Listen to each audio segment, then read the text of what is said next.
The Mongol invasions of the West were the greatest devastation inflicted by a barbaric people upon human civilization.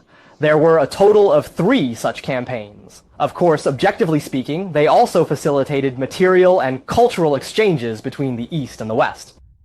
Altogether, there were 3 campaigns. The first was personally commanded by Genghis Khan, who led an army of 200,000 to destroy the great Islamic state of Khwarezm in Central Asia. Khwarezm was roughly located in what is now the region of several Stan countries, after Genghis Khan destroyed Khwarezm. When the Mongol army besieged a city, if the city did not resist and surrendered, then after the city was taken, all men taller than a wagon wheel were killed without exception.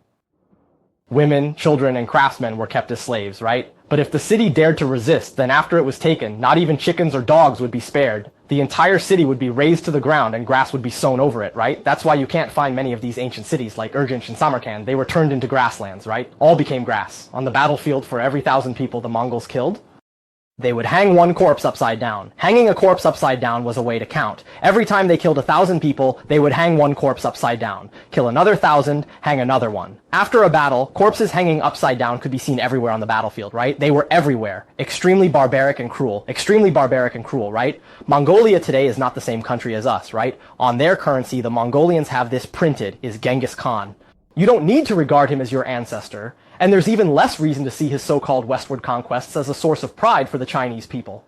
That belongs to Mongolia, right? If, hypothetically, the Japanese had conquered China, would we have to praise Japan and say conquering Korea was amazing, that they are our ancestors? There's no need for that at all. Absolutely no need. Today they are not the same country as us. Although there are Mongols in China, Genghis Khan was born in Outer Mongolia.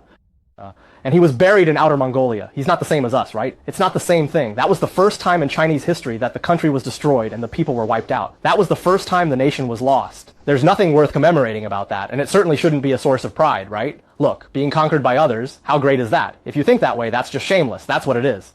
Right? Isn't this shameless? So during his first Western campaign, Genghis Khan's detachment reached the Indus River, right?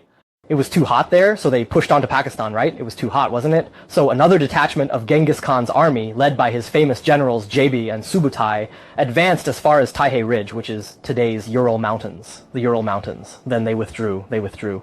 Later, Genghis Khan died during his campaign against Western Xia. When he died, he ordered that his death be kept secret. The day after his death, Western Xia surrendered. If Western Xia had known he was dead, they would have resisted. And then the entire royal family was executed. After that, his remains were transported back to his homeland in Mongolia, to a place called Chinian Valley.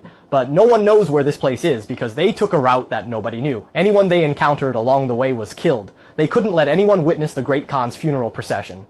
Then, after burying him at that place, thousands of horses trampled the ground flat, meaning no grave mound was left, and the land was leveled by the horses and sown with grass for grazing, right? After this ceremony was completed, they killed a young camel.